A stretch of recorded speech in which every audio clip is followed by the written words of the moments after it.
علیکم ورحمۃ اللہ وبرکاتہ۔ الحمدللہ رب العالمین والصلاة والسلام علی رسولہ الکریم، اما بعد۔ امید ہے کہ تمام احباب خیر و عافیت سے ہوں گے۔ ہم المکتبۃ الشاملہ کے اندر سرچ کا طریقہ سیکھ رہے تھے۔ پچھلے سبق میں ہم نے محدود سرچ سیکھی تھی اس بٹن کے ذریعے، اور آج ہم تفصیلی جو سرچ ہے وہ دیکھیں گے۔ سب سے پہلے ہم نے المکتبۃ الشاملہ کھولا، اور اس کے بعد اس بٹن پر ہم نے جب کلک کیا تو آپ کے سامنے یہ ایک سرچ کا جو باکس ہے، ڈبہ ہے، وہ کھل جائے گا۔ یہاں پر آپ اس خانے میں کوئی بھی لفظ لکھیں گے تو اس کے بعد یہاں سے کتب سلیکٹ کریں گے۔ یہاں پر لفظ لکھنے کے بعد ان فولڈر میں سے اگر آپ تفسیر کے اندر سرچ کرنا چاہتے ہیں تو اس کے اوپر کلک کریں گے۔ اگر آپ احادیث کے اندر سرچ کرنا چاہتے ہیں تو متون الحدیث پر کلک کریں گے۔ اسی طرح جس موضوع کے متعلق سرچ ہے، آپ اسی موضوع کے متعلق اس موضوع کے اوپر کلک کر کے اس میں سے کتابیں سلیکٹ کریں گے۔ اگر مکمل کتب میں سرچ کرنا ہے تو المجموعۃ کلھا اس کے اوپر کلک کریں گے تو آپ دیکھیں گے کہ ان خانوں میں ٹک کا نشان آ جائے گا۔ مثلا ہم نے یہاں پر جب کلک کیا تو یہ سب میں ٹک کا نشان آ گیا، اور جب ہم دوبارہ الغاء المجموعہ پر کلک کرتے ہیں تو یہ نشان غائب ہو جاتا ہے۔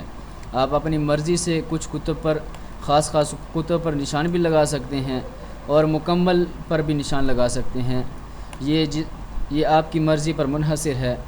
تو ہم یہاں پر کوئی بھی لفظ لکھیں گے، لکھنے کے بعد ہم اس کی سرچ کریں گے تو ہم دیکھیں گے کہ وہ سرچ شروع کر دے گا۔ مثلا ہم نے یہاں پر کچھ الفاظ لکھے، یہ 2 الفاظ ہم نے لکھے، ان عبی، اور اس کے بعد ہم نے متون الحدیث کو سلیکٹ کیا، اور یہاں سے ہم نے المجموعۃ کلھا پر جب کلک کیا تو یہ نشان لگ گئے۔ اب ہم اس سرچ بٹن پر کلک کریں گے تو سرچ شروع ہو جائے گی۔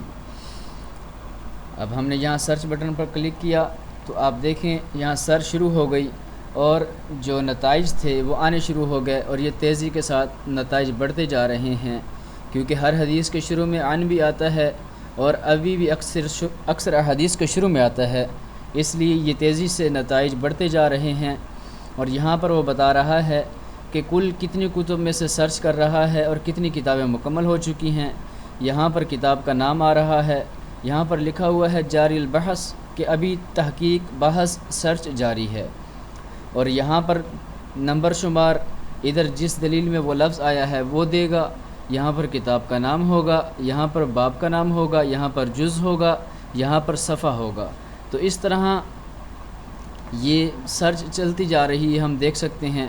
تو یہ سرچ چلتی جائے گی، سرچ کرتا رہے گا۔ ہم یہاں پر کلک کریں گے ایقاف البحث نہائیاً، تو یہاں پر ہی یہ بحث کا یعنی سرچ کا سٹاپ ہو جائے گا۔ ہم نے یہاں پر کلک کیا تو آپ دیکھ سکتے ہیں کہ سرچ کا سٹاپ ہو گیا، اس نے سرچ بند کر دی۔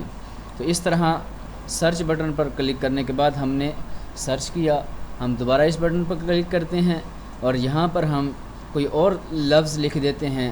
اس کے بعد جب ہم سرچ کریں گے تو آپ دیکھیں گے کہ پھر وہ سرچ کرنا شروع کر دے گا۔ اب ہم نے یہاں پر لفظ لکھا الحمد، اور نیچے ہم نے للہ لکھا،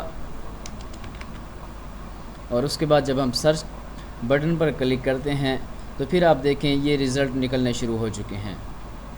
تو اس طرح یہ سرچ کا طریقہ ہے۔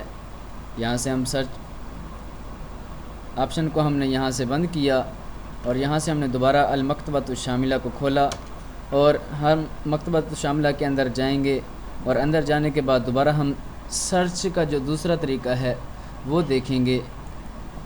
ہم نے یہاں کلک کرنے کے بعد ہم نے واو کے اندر سرچ کیا، اس کا مطلب کہ ایک ہی حدیث کے اندر ہم سرچ کر رہے ہیں۔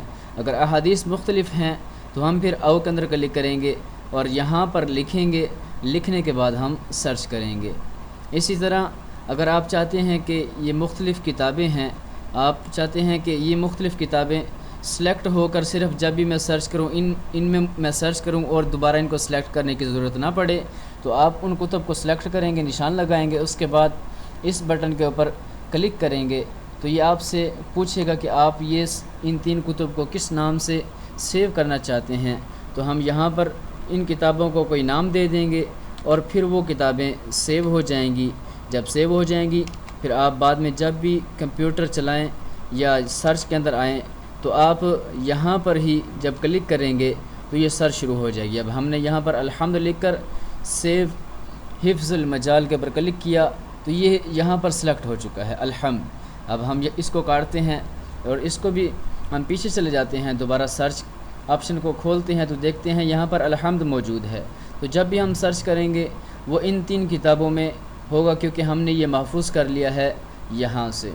اور اگر ہم کسی کتاب کا نام کھولنا چاہتے ہیں، یہاں پر ہم اس کتاب جو متعلقہ کتاب ہے اس کا نام لکھیں گے تو وہ کتاب کھل کر ہمارے سامنے اس کتاب کا عنوان آ جائے گا، تو ہم اس کتاب میں سے اپنی سرچ کر سکتے ہیں۔ ہم نے جہاں پر بخاری لکھا اس کے بعد اس کے اوپر کلک کیا تو آپ دیکھیں گے کہ اگر اس نام کی کوئی کتاب صرف جس کے شروع میں بخاری لکھا ہوگی تو کھول کے دکھا دے گا، اگر نہیں تو نہیں دکھائے گا۔ اب ہم نے یہاں پر البخاری لکھا اور اس کے بعد جب ہم نے اس بٹن پر کلک کیا تو یہ کھول کر نہیں دکھا رہا، کیونکہ اس میں کوئی نہ کوئی غلطی ہے، اس لیے ہم اس بٹن پہ کلک کریں گے تو اب یہ کھول کر دکھا رہا ہے جس میں البخاری نام کی کتاب موجود ہے۔ اس طرح یہ اب دکھاتا جائے گا، جب ہم اس بٹن پہ کلک کرتے رہیں گے تو اس میں کتابیں دکھاتا جائے گا۔ اس بٹن کا مقصد یہ ہے کہ خاص فولڈر کے اندر آپ سرچ کرنا چاہ رہے ہیں، اور اس بٹن کا مطلب پورے مکتبہ میں جہاں پر بھی جس کتاب کے نام میں البخاری آیا ہے وہ کھول کر دکھا دے۔ تو یہ نص یعنی حدیث کے اندر سرچ کرنے کا طریقہ تھا۔ اس کے بعد ہم اگلے سبق میں العناوین اور التعلیقات کے بارے میں سرچ کریں گے۔ امید ہے کہ تمام احباب کو یہ بات سمجھ آ چکی ہوگی۔ اگر آپ کو کوئی بات سمجھ نہ آئے تو آپ میرے ان اکاؤنٹس پر مجھ سے رابطہ کر سکتے ہیں، اور آپ میرا جو یوٹیوب چینل ہے اسے سبسکرائب کریں تاکہ جتنی بھی نئی ویڈیوز آئیں آپ ان سے مستفید ہو سکیں۔ والسلام ورحمۃ اللہ وبرکاتہ۔